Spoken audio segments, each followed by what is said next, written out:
Hello and welcome. Annihilation is a 6-issue miniseries written by Keith Giffen and illustrated by Andrea Di Vito, published by Marvel Comics in 2006.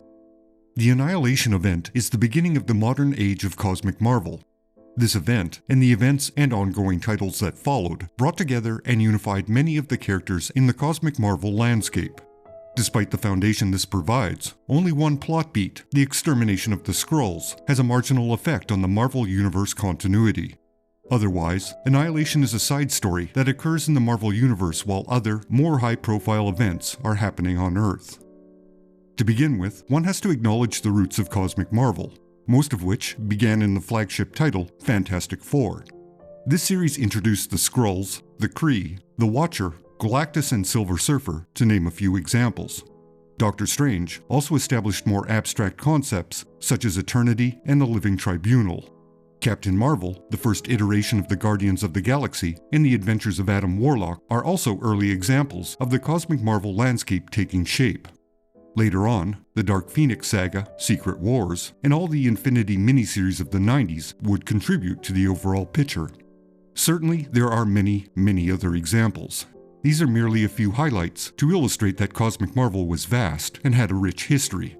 However, all of these elements wouldn't be a coherent or unified whole until 2006. The Annihilation event has its beginning in the first Thanos solo series from 2003. Between issues 7 and 12, Thanos is imprisoned in the Kiln. This is an ancient prison that contains the galaxy's most dangerous criminals. It also exists on the very edge of the expanding universe, in an area known as the Crunch. Due to its location, the Kiln has a secondary function. It provides power to a vast array of solar systems. While not officially a part of the Annihilation event, these issues do introduce and establish elements that come into play later, most notably the Kiln and the Crunch. These issues also reintroduce Star-Lord, a character that hadn't been seen in the Marvel Universe for roughly 20 years. Prior to the event itself, there are 5 miniseries and a one-shot prologue that set the stage for Annihilation. The first miniseries is Drax the Destroyer. This character is reintroduced and radically changed. He's also completely redesigned to resemble the character that is known today.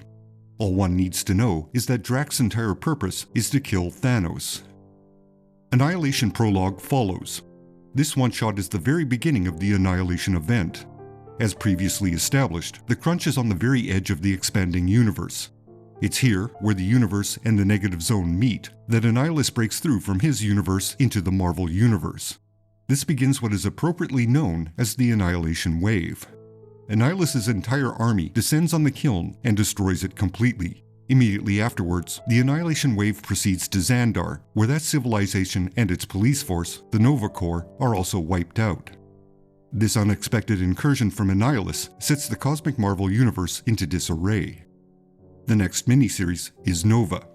Richard Rider is the last surviving member of the Nova Corps. Due to this, he now possesses the World Mind, the source of the Nova Corps power. He is, essentially, as powerful as the entire Nova Corps combined. With the help of Quasar and Drax, Nova attempts to destroy Annihilus, but he fails. In the process, Quasar is destroyed and consumed by Annihilus. This is followed by Silver Surfer. Servants of Annihilus are attempting to capture the former heralds of Galactus so Annihilus can consume their cosmic energy.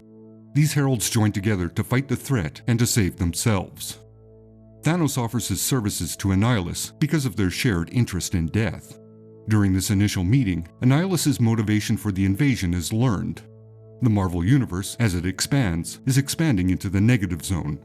This expansion takes away Annihilus's territory. As such, he's breached into the Marvel Universe to reclaim the territory taken away by this expansion. Also, he likes to kill things. There's that too. Silver Surfer, having seen the senseless destruction caused by Annihilus, once again becomes the Herald of Galactus. Galactus reveals that the Kiln also imprisoned 2 ancient, powerful beings, Tenebrous and Lady Aegis. These 2 beings, now freed, intend to finish their business with Galactus, who is responsible for their confinement. Of all the lead-in miniseries, Silver Surfer is quite essential.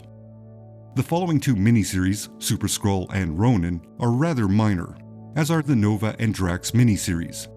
Obviously, they all establish the threat of the Annihilation Wave and the characters that will fight back against it. but overall, they're not essential reading material. Here begins Annihilation. The strength of the Annihilation miniseries is it feels like a massive conflict, one that takes place over a lengthy period of time. Refugees flock from one location to another, trying to escape death.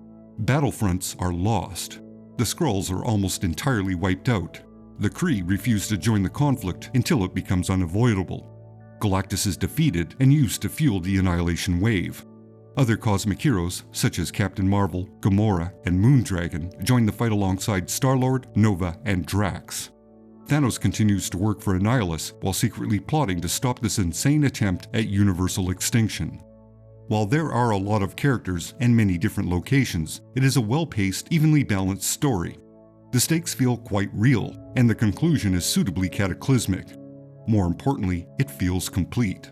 All plot beats are successfully resolved, and the foundation is set for future cosmic tales. There was a 2-issue coda to the miniseries called Annihilation: Heralds of Galactus. This cleans up a few loose ends pertaining to the Heralds, but overall, it's not an essential portion of the saga. In the end, despite the wide-scale destruction and disarray this event caused, it did provide a unified perspective of the cosmic Marvel landscape. All of the characters and civilizations that seemingly existed independent of one another come together to neutralize a common threat. In many ways, Annihilation is a good entry point for anyone interested in cosmic Marvel. It introduces a fair amount, but it never feels overwhelming or incomprehensible.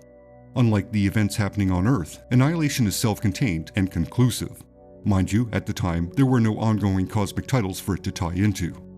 Very briefly, Annihilation spawned further events and ongoing series.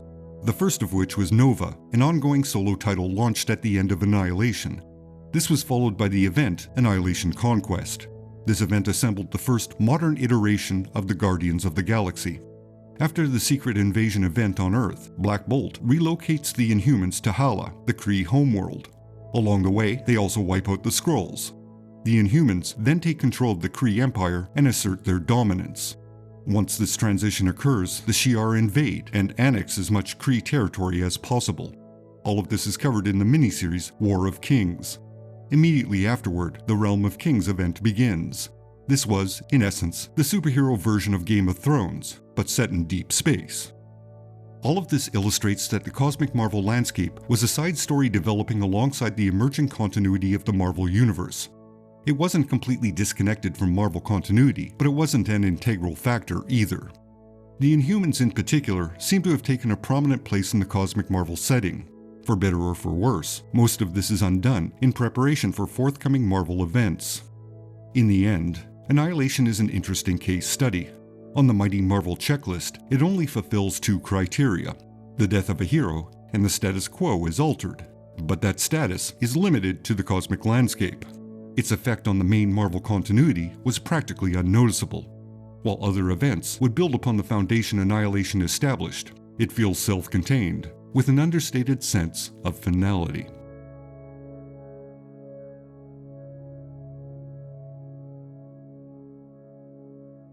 Until next time.